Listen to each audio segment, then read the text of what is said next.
악한 이단에 대한 경고의 말씀인데, 그 이단들의 특징 중에 하나가 자기를 구원하여 주시려는 하나님께서 이 땅에 친히 오신 하나님의 뜻, 예수 그리스도를, 성령님을, 하나님을 부인하는 것이라 이렇게 말하고 있습니다.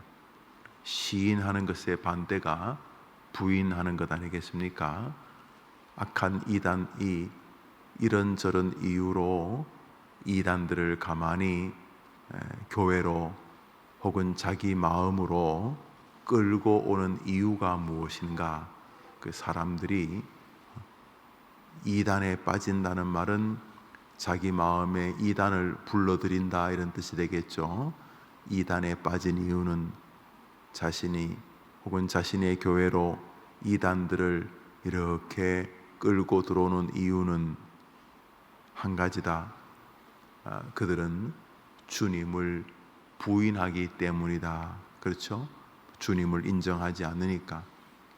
왜 이단에 빠졌는지는 정확히 모르지만 성경의 표현에 의하면 주님을 인정하기 어려우니까, 또 다른 주님이 필요하니까, 또 다른 신이 필요하니까, 그러므로 또 다른 신이 필요하다 혹은 이단을 자기 마음에 끌고 들어온다는 말은 주님이 부족하다, 주님을 인정할 수 없다는 결론 때문이다 하는 것이죠. 당연하겠죠. 주님을 인정하지 않으니까 무슨 천지가 어떠냐, 무슨 어머니 교회가 어떠냐 어쩌고 이거 자꾸 끌고 들어오는 것은 주님을 인정할 수 없으니까. 주님을 조금 인정한다 손 치더라도 온전히 인정할 수 없으니까. 가령 이단들의 특징은 예수님 괜찮은 분이다, 예수님 괜찮은 분인데 2% 부족하다, 그래서 내가 왔다, 그러니까 온전히 인정할 수가 없는 거죠. 혹은 내 인생에 내가 열심히 교회를 다녔는데 어떻게 내게 이런 일이 벌어지냐, 이건 절대로 동의할 수 없는 거다. 이건 하나님이 없는 이유다. 하나님이 있다면 그 핏덩이 우리 아들을 데려가겠느냐, 하나님이 있다면 내가 전쟁에서 이렇게 두 발이 잘라지겠느냐, 하나님이라는 그 신이 있다면 내가 이렇게 열심히 뭘 하려고 했는데도 이렇게 하는 일마다 지질이 안 되게 하겠느냐, 이런 거 볼 때 하나님은 없거나 아니면 이미 죽은 것이다, 이렇게 등간해서 하나님을 부인하는 거죠. 부인. 나는 다른 신을 찾겠다. 그게 다른 신이든 바알과 아세라 같은 신이든 아니면 돈이든 아니면 내가 계획한 꿈이든 목표든 뭐가 됐든 간에 하나님을 부인하기 때문에 사람은 이단에 빠지는 것이다. 혹은 이단은 자신의 주님을 부인하는 사람이다, 이런 것이죠. 그냥 부인합니까? 사람이 무언가 인정하기 어려우니까 부인하는 것 아닙니까? 그렇죠. 그에 반해서 하나님이 정말로 좋아하는 하나님의 백성, 하나님이 한량없는 은혜를 주신 대표적인 인물이 다윗 아닙니까? 그는 나 여호와의 마음에 합한 사람이다, 내가 그에게 다 이루게 하겠다. 정말 그를 모든 면에서 축복해 주셨습니다. 목동이 임금이 되지 않나, 당대 최고의 장군이 되지 않나, 하는 전쟁마다 이기게 하지 않나, 하나님을 찬송하고 싶다 그러니 그에게 문학적인 능력을 주셔서 시편을 기록하지 않나, 음악을 통해서 귀신을 쫓아내지 않나. 그 당대만 그렇게 잘 먹고 잘 사는 게 아니라 후대까지, 조선도 2조 500년 역사를 보면 500년 동안 왕노릇한 왕가가 별로 없는데 사실은 이조도 꽤 오래 한 거예요.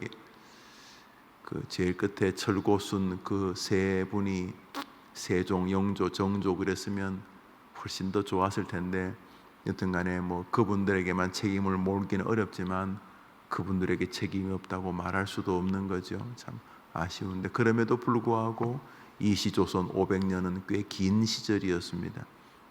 어떤 왕가는 뭐 30년 만에 망하고 한 200년 가다가 망하고 뭐 그러는데, 이 다윗의 왕가는 다윗이 왕을 하고 솔로몬도 왕을 하고 뭐 이렇게 왕을 하는데, 어디까지 왕을 하느냐 후손들이. 야, 참 자식들 잘 됐네, 저 집 복 받았네, 자식 잘 됐네, 내 저럴 줄 알았어. 그렇게 젊을 때 열심히 살고 남도 배려하고 살고 그러더니 역시 자식들 잘 된다고, 부모가 잘 살아야지 자식이 잘 돼, 뭐 이런 이야기 보셨겠지요. 근데 아무리 자식이 잘 돼도 영원히 잘 되는 집안이 있다, 그건 좀 어려운 것이죠. 뭐 불가능하겠죠. 근데 예수님은 다윗의 후손 아닙니까? 그러니까 예수님이 어떤 왕입니까? 영원한 왕이라 그러죠. 그 다윗은 그 왕가가 영원한 가문이 되었습니다. 하나님이 정말 이 사람을 좋아하신 거죠. 성경의 말 그대로 내가 이새의 아들 다윗을 만나니 내 마음에 합한 자라, 저에게 다 이루게 하게, 정말 다 이루신 거죠. 그 다 이룬 다윗에게 뭐가 있었길래 하나님이 이 사람이 좋아하나? 뭐 간음하고 살인하고 이 뭐 별짓을 다 해서 백성 수만 명이 자기 때문에 죽고, 다윗도 부족한 인간인데 다윗이 뭐가 그래 예쁘다고 하나님이 다윗에게 이런 은혜를 주셨는가? 그리고 우리에게 뭘 말하고 싶으신 건가? 주님을 부인하는 이 이단류의 사람들과 다르게 다윗, 그 녀석은 좀 왔다 갔다 하기도 하고 좀 부족하기도 하고 그러긴 그래서도 그 다윗은 나한테 이랬다, 뭐 어떻게 했는데요? 오늘자 날주 역대상 28장입니다. 오늘자 날주 역대상 28장입니다.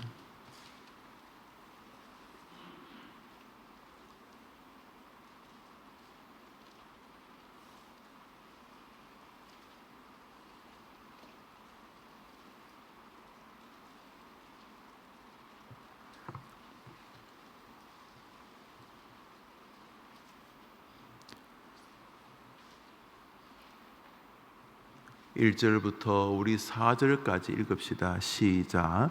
다윗이 이스라엘 모든 고관들 곧 각 지파의 어른과 왕을 섬기는 반장들과 천부장들과 백부장들과 및 왕과 왕자의 모든 소유와 가축의 감독과 내시와 장사와 모든 용사를 예루살렘으로 소집하고, 이에 다윗 왕이 일어서서 이르되 나의 형제들 나의 백성들아 내 말을 들으라. 나는 여호와의 언약궤 곧 우리 하나님의 발판을 봉안할 성전을 건축할 마음이 있어서 건축할 재료를 준비하였으나, 하나님이 내게 이르시되 너는 전쟁을 많이 한 사람이라 피를 많이 흘렸으니 내 이름을 위하여 성전을 건축하지 못하리라 하셨느니라. 그러나 이스라엘 하나님 여호와께서 전에 나를 내 부친의 온 집에서 택하여 영원히 이스라엘 왕이 되게 하셨음. 곧 하나님이 유다 지파를 택하사 머리를 삼으시고 유다의 가문에서 내 부친의 집을 택하시고 내 부친의 아들 중에서 나를 기뻐하사 온 이스라엘의 왕을 삼으셨느니라. 다윗이 하나님께서 너 성전 건축하지 마라 그랬습니다. 너 성전 건축하지 마라 그랬더니 다윗이 온 이스라엘에 힘께나 쓴다는, 우리 시쳇말로 방귀깨나 낀다는 사람들 다 불렀습니다. 하여튼 뭐 사회 주도층들 다 불렀습니다. 다 임금이 부르니 다 왔겠죠. 그 사람들이 다 모인 자리에서 다윗이 뭐라 그러냐면 내가 성전을 건축하려고 내가 모든 재료비를 다 모았다. 재료비를 다 모았다. 그게 수조입니다. 수조. 내가 성전을 건축하려고 수조를 모았고 또 성전 거의 설계도 마무리했다. 그런데 여러분이 28장을 읽어보면 그 설계를 불러주신 분이 하나님이십니다. 성전의 크기는 이렇게 하고 문은 이렇게 하고 외벽은 이렇게 하고 실내 인테리어는 이렇게 하고 하나님이 설계를 다 다윗에게 불러주셨다고 다윗이 말합니다. 그 다윗이 자기 생각에 뭐 나쁜 짓 하자는 것도 아니고 성전 짓자는데 그거 얼마나 하나님 좋아할 일이에요.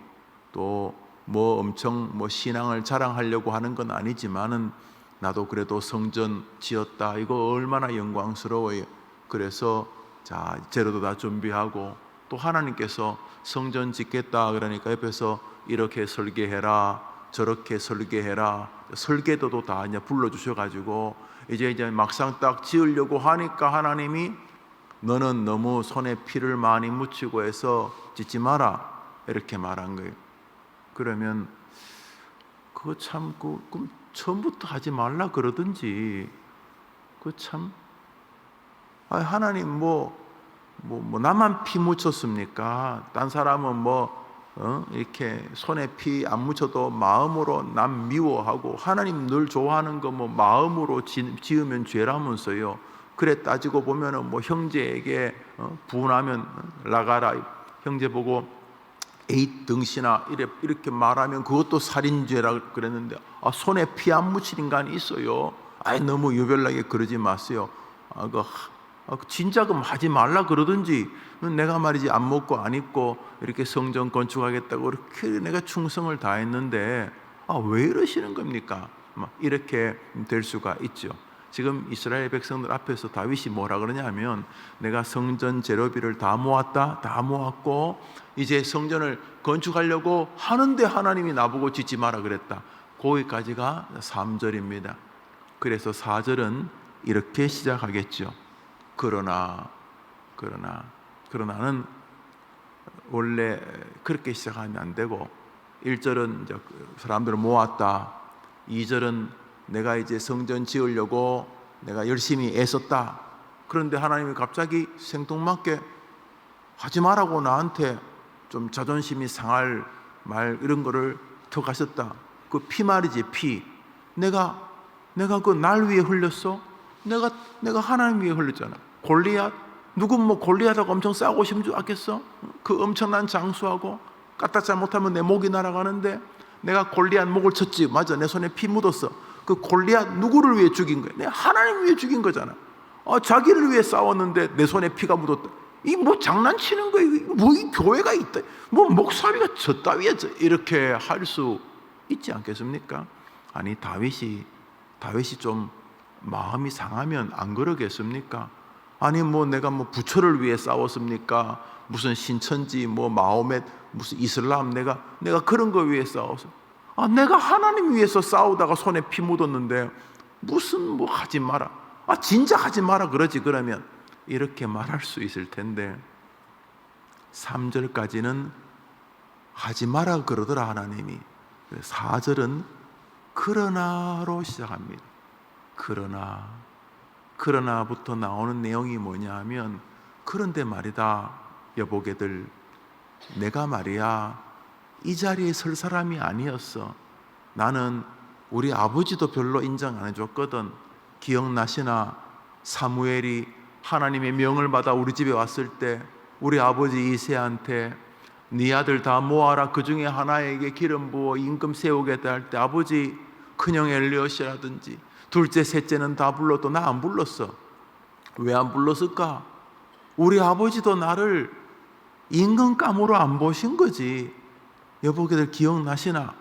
돌아가신 우리 형님들 전쟁터에 내가 아버지 심부름으로 미숫가루 가지고 갔을 때 형들이 나보고 양 안 지키고 왜 왔냐고 막 욕하던 거 기억나시나? 우리 집안 분위기 느껴지지? 우리 형들도 잘 났거든. 나보다 키도 크고 잘생겼다고 사람들이 나하고 형하고 딱 서 있으면 형은 장군감이다 그러고 날 보고는 이 집에는 왜 저런 종자가 나왔을까 그런다고 우리 집에서도 날 별로 인정 안 했어. 그런데 나 같은 인간이 지금 이 임금의 자리에 있지 않는가? 누구의 은혜인가? 하나님의 은혜가 아닌가? 이러고 있는 것입니다. 베드로서에서 이단이 뭐 한다고요? 온갖 핑계를 다 대어서 주님을 부인합니다. 하나님이 있으면 이럴 수가 있어요. 하나님이 있으면 우리 손녀가 죽었겠어. 하나님이 있으면 내가 새벽기도 가다 강도 만났겠어. 하나님이 있으면 교회 가던 우리 엄마가 교통사고 나서 죽었겠어. 하나님이 있으면 사업이 실패했겠어. 온갖 이유를 대면서 하나님을 부인하는 이단류의 사람과 달리 다윗은 그렇지만 여보게 내가 성전을 지으려고 내가 온 힘을 다했음에도 불구하고 하나님은 좀 기뻐하지 않으셨어. 그런데 여보게들 지금 다윗이 뭐 하자는 겁니까? 사람들 다 모아놓고 자신의 하나님을 띄워드리고 있습니다. 거기 장군들, 장관들, 국회의원들, 언론사 사장들, 판검사들 다 불러놓고 지금 다윗이 뭐 하고 있냐 하면 하나님은 여전히 존귀한 분이다. 하나님은 마음대로 하실 권리가 있다. 지금 그러고 있는 것입니다. 그리고 나서 하는 말이 여보게들 힘을 다해 내 아들 솔로몬이 하나님의 말씀을 따라 성전을 건축할 때에 여러분이 힘써서 그 아들 솔로몬을 도와 하나님을 높이는 성전을 지어주시게. 이것이 오늘 본문의 내용입니다. 여러분 집에 들어가셔서 역대상 28장을 읽어보면 다윗이 성전 건축을 위해 얼마나 노력했는지를 알 수 있습니다. 설계도, 건축하시는 분들이 이 성경 구조를 좋아하지요. 여기 설계 도면도 나옵니다. 이거는 이래 짓고 저건 저래 짓고. 그런데 중요한 것은 그 설계를 하나님이 다윗에게 불러주셨습니다. 다윗은 이제 자기가 다 하는 줄 알았죠. 하나님이 자기에게 말해 주었으니까 다 이제 준비해서 이제 그냥 서기만 하면 되는데 그 자리를 너 하지 말고 그랬습니다. 가장 좋은 자리 내가 다 준비했는데 이제 내가 이제 가서 이제 받으면 되는데 어이 너는 그 상 받으러 오지 말고 이렇게 말한 것입니다. 그러면 사람은 왜 이러시나 이렇게 생각할 수 있어요. 뭐 2단까지는 아니어도 마음속에서 주님을 좀 부인하고 싶은 마음이 싹 밀려올 수 있잖아요.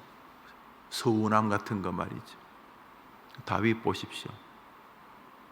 내가 그랬는데 하나님이 넌 하지 마라 그러시더라. 그런데 여러분 내가 가만히 생각해 봤습니다. 내가 지금 이 자리에 있을 만한 사람인가?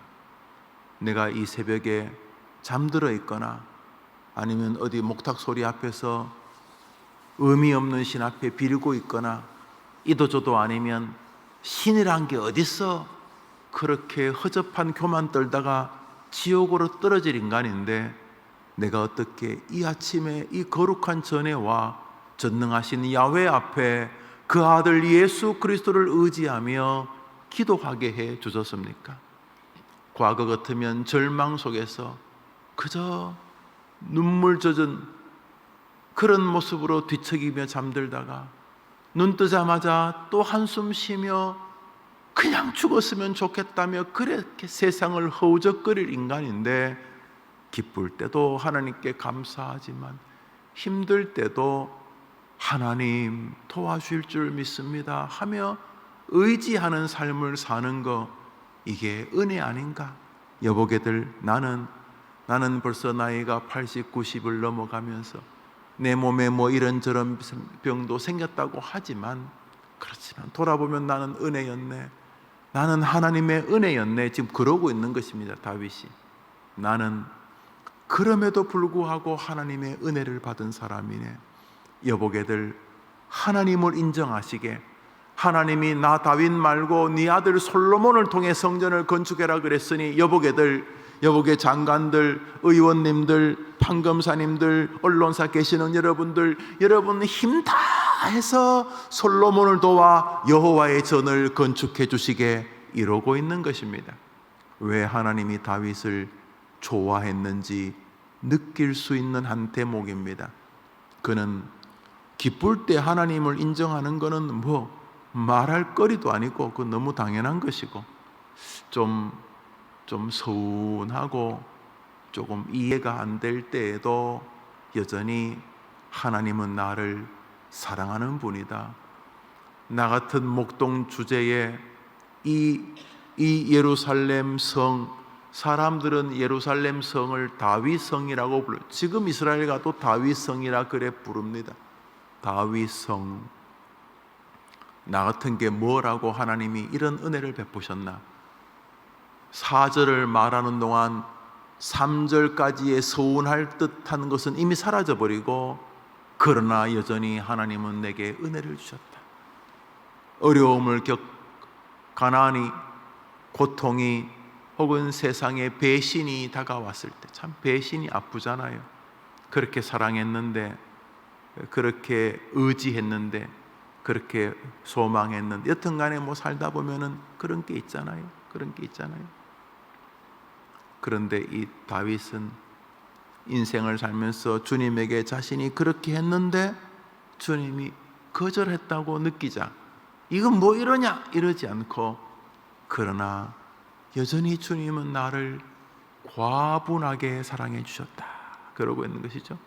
결국 한마디죠. 다윗은 여호와를 범사에 인정한 것입니다.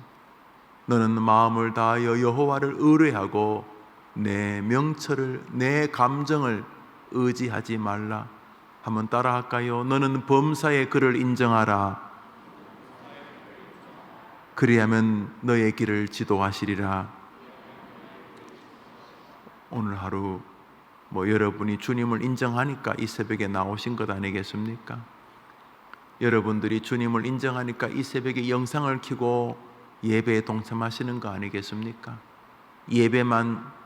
예배 시간에만 주님을 인정하는 것이 아니라 오늘 하루 여러분이 만나는 모든 시간 속에서, 여러분의 언어 속에서 주님을 인정하는 다윗의 후손들 되시기를 축복합니다. 10시에 어머니 기도회가 있습니다.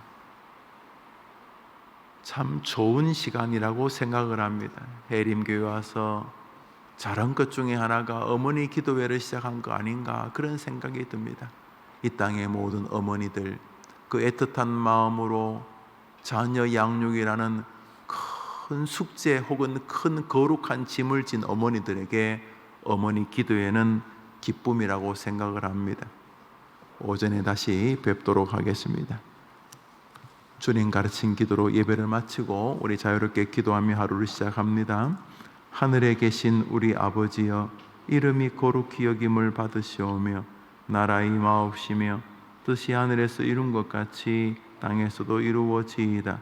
오늘날 우리에게 일용할 양식을 주옵시고 우리가 우리에게 죄 지은 자를 사하여 준 것 같이 우리 죄를 사하여 주옵시고 우리를 시험에 들게 하지 마옵시고 다만 악에서 구하옵소서. 내게 나라와 권세와 영광이 아버지께 영원히 있사옵나이다. 아멘. 기도합시다.